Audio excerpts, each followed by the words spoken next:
This is the Feelworld PM1 dynamic microphone. It's advertised that it's designed for streaming and podcasting. Let's talk about my experience with this mic and the things that you may like about it, especially since it's at a price point of less than $60. Hey, my name is Nathan. If you've seen my previous videos, thanks for coming back to the channel. If you're new, you'll start to see content here about video and audio gear related to live event production, recording music, streaming, and content creation. This mic has been referred to by some reviews as the SM7B killer, and today we're going to find out if it lives up to that title. When you first look, it does have the broadcast mic design reminiscent of the SM7B. The metal yoke allows you to thread it to a desktop stand or a boom arm, while the main difference is that the connectivity for this microphone is on the back instead of next to the threaded mount. This mic has a USB-C port on the back that allows you to directly connect it to a Mac or PC. It'll show up as a generic USB audio device. The headphone jack on the back allows you to monitor your audio, but the only thing I haven't figured out yet is how to eliminate the direct monitor signal of the mic through this. So far, it seems like there's always a direct feed of this microphone to the headphone output alongside your computer audio. Maybe someone else has figured this out, maybe it's a Mac thing. Either way, when using an XLR cable, this isn't an issue, so if you're plugging into an interface like a Focusrite, Audient, Go XLR, or Wave XLR, you won't have to worry about this. You've actually been listening to the audio from this microphone for the entire video. It's been plugged in through XLR into my Audient ID14 interface. There's no compression or EQ applied to the mic in this video, just a healthy amount of preamp gain. Now that you have a good frame of reference for what the XLR signal sounds like, let's switch over to the USB-C connection so you can hear the difference, because there's a very interesting change in the sound. Now we are on the USB-C connection of the Feelworld PM1 microphone. This is going to be the all-digital connection, and we're going to talk about some of the features that you get when you use the digital connection through USB. Now, the capacitive touchpad has a mute function. So you'll see that the color changed to red, signifying that it's muted. If you need to mute your microphone quick, if you have to cough and you don't want to dig in your software for it, that is a really nice feature to have on the microphone itself.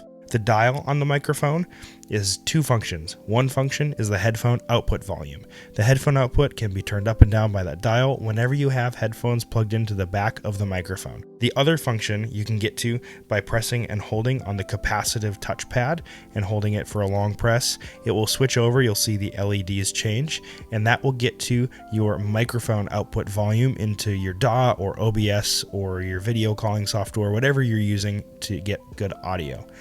This function, I believe, is what's causing all of the weird things to happen with the audio. I think that this is actually a microphone output dial and not a microphone input dial. So when you have a preamp, the gain knob is controlling the input of the microphone into your software. And if you have a fader like in OBS or in a DAW, that fader is your output volume that you can slide up and down. I think this dial is acting as that fader and not as your gain knob. I think the gain knob, the internal digital gain knob, is actually in a fixed position, and I think it's too high for regular use, because as I get close to this, I'm looking at the meters on OBS and you can see them hard clip and just peak and they get distorted and they just clip. There's just a hard cutoff. There's clearly, when I use the XLR signal, this doesn't happen. Side note, I went back to the XLR connection so you can hear what it's like when you talk really loud, really close to the microphone. So the digital connection where it distorts sounds much different than the XLR connection that I'm plugged into right now. Okay, we'll go back. This makes it really simple for me. I absolutely cannot suggest this microphone if you plan on using it for the USB-C connection. If you're doing anything that needs to have clean audio, which should be everything you do when recording videos and streaming, then this will not be a solution that is acceptable over USB.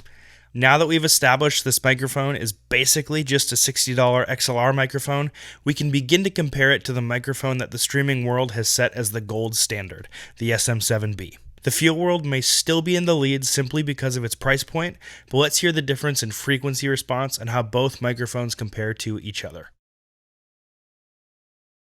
Now, this is me talking into the Feelworld microphone again, at a distance of about 2 inches in a casual conversational tone, but this time I'm using the USB-C connection so you can hear it directly against the XLR connection before we move on to the next microphone. I'm going to let a couple seconds pass by so you can hear the ambient noise of the room. What you're hearing is me talking into the Feelworld microphone at a distance of about 2 inches in a casual conversational volume. And then I'm going to let a few seconds pass by silently so you can hear the ambient noise of the room.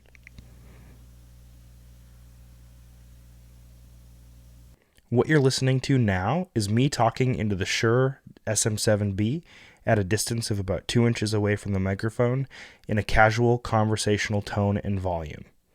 I'm going to let a few seconds pass by so you can hear the ambient noise of the room.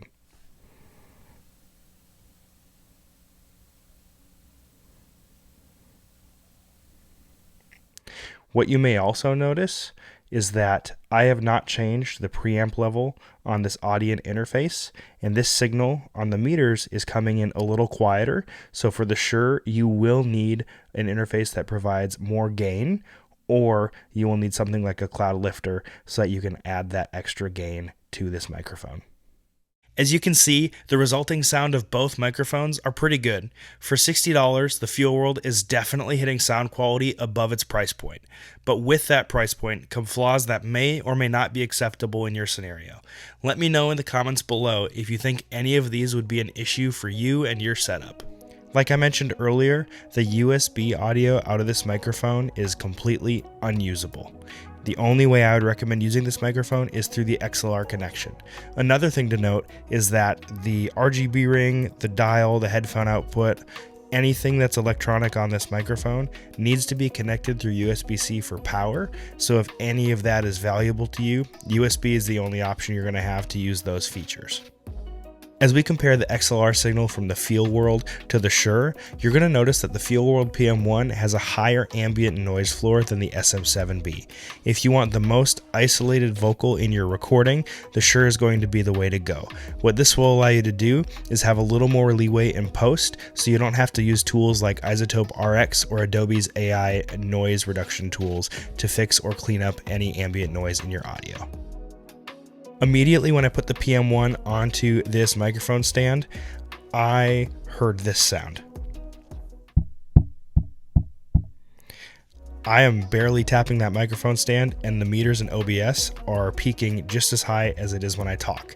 So there is no handling rejection on this microphone. The handling noise is so high. If you need clean audio, if you need to be able to bump your desk a little bit, if you're setting stuff, even if you're just setting a cup down on your desk and you have this on a boom arm clamped to your desk, you're going to hear that through the microphone.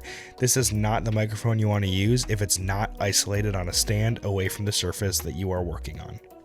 Alright, as we wrap up for the rest of the video, you'll hear a processed sound of the Feelworld microphone to get an idea of where you could take it with just a little bit of EQ and compression. If you're okay with using it only through XLR, are comfortable doing some audio mixing in post, and have an isolated stand or boom arm to put this microphone on, it really does sound great, and for $60, that's about all I could ask for. Understand, we've compared it against a $400 microphone that has become the gold standard for streamers and podcasters alike. It's a great sounding microphone, but for about 15% of the price, you're getting way more than 15% of the sound quality. Do you like the sound of the Feelworld PM1? Does it compare to the SM7B? Would you still get the SM7B? Let's continue the conversation in the comments below, and don't forget to like and subscribe if you enjoyed this content, and we will meet again in the next video.